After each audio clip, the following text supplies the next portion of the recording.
Minhas alunas da autoconsultoria financeira já sabem que a nossa reserva financeira, reserva de segurança, ela precisa estar numa aplicação que atenda alguns requisitos. O principal deles é que tenha liquidez diária, né? Ou seja, fácil acesso para você resgatar a qualquer momento. Um outro requisito, que é a aplicação onde a gente coloca a nossa reserva financeira, reserva de emergência, reserva de liquidez, reserva de curto prazo, tem vários nomes, a sua reserva.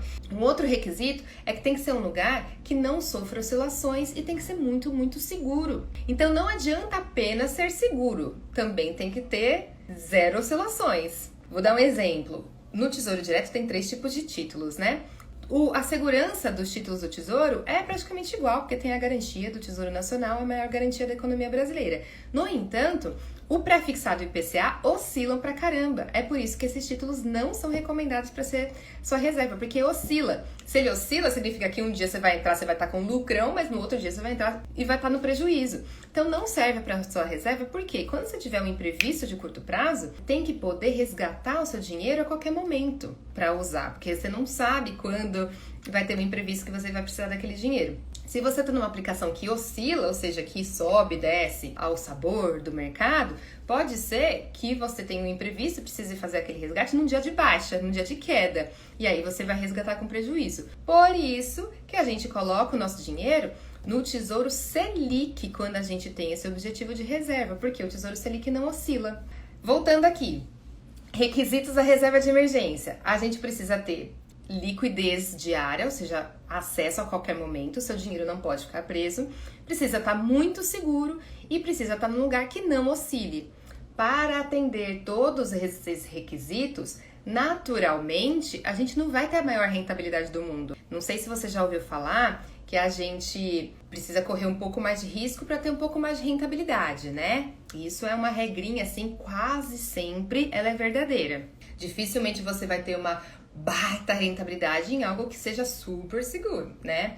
Então a gente abre mão de uma coisa para ter outra, mais ou menos, né, nas aplicações. Não é assim preto no branco não, mas geralmente é assim. Se você quer altíssima segurança nessa porção da sua carteira de investimentos que é para reserva, não pode oscilar e tem que ter fácil acesso, ela não vai render muito.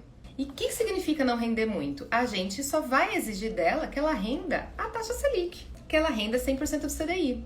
Então, nada muda na nossa aplicação da reserva de emergência, da reserva de segurança, nada muda nessa aplicação porque a taxa Selic subiu ou porque a taxa Selic baixou.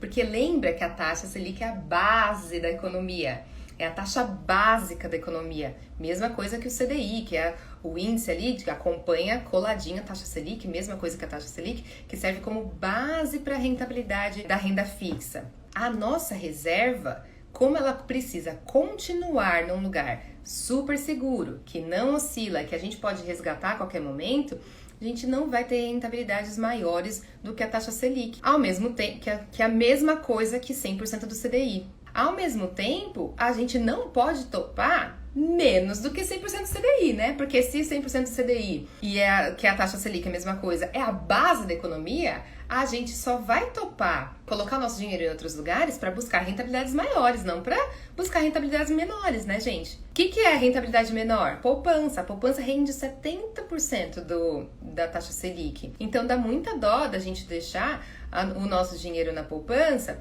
porque a poupança atende os requisitos da reserva, sim, é bem seguro, liquidez diária e não oscila. Só que, se tem um lugar que atende todos esses requisitos e rende um pouco mais, por que a gente vai condenar o nosso dinheiro para um lugar que rende menos? Sendo que a gente teria todos os requisitos de reserva em um lugar que rende um pouco mais. Então eu sei que com a taxa Selic mais baixinha, do jeito que ela tá agora, a diferença é pequena. Realmente, gente, eu sempre falo, né? 50% de zero continua sendo zero do mesmo jeito que 300% de zero continua sendo zero. Então, como a nossa taxa Selic está bem perto do zero, então essas diferenças vão ser menores mesmo. Então é uma questão de você decidir fazer o melhor dentro do seu conhecimento, das suas habilidades para o seu dinheiro agora. Ah, mas vai dar pouquíssima diferença. Vai dar pouquíssima diferença, mas essa é uma primeira postura, porque se você não cuida, se você não age para colocar no melhor lugar a sua primeira aplicação financeira, que é a reserva, isso é um sinal bem relevante de que você não está disposta a cuidar melhor do resto do seu dinheiro, que é aquele dinheiro sim que vai estar aplicado para o longo prazo, que é o dinheiro que vai trazer a sua independência financeira, a sua segurança financeira, que é o dinheiro que a gente realmente vai fazer multiplicar. A reserva não é para multiplicar. A reserva não vai te deixar rica. A reserva é para te dar uma segurança, para você ter coragem e confiança para investir o resto, os seus outros dinheiros, no que vai realmente te trazer segurança e independência financeira no futuro. Então é um primeiro sinal. É um primeiro sinal de que você, o meu primeiro investimento, a primeira fatia da minha carteira de investimentos é na reserva. Então, se eu tenho um lugar melhor para deixá-la, que é a poupança, eu vou fazer isso porque eu tomei a decisão de que eu vou cuidar do meu dinheiro da melhor forma, dentro da minha habilidade, e vou trabalhar, continuar estudando, aprendendo com a Evelyn, entrando na autoconsultoria financeira para aprender qual é a melhor forma de cuidar do meu dinheiro para os próximos passos também.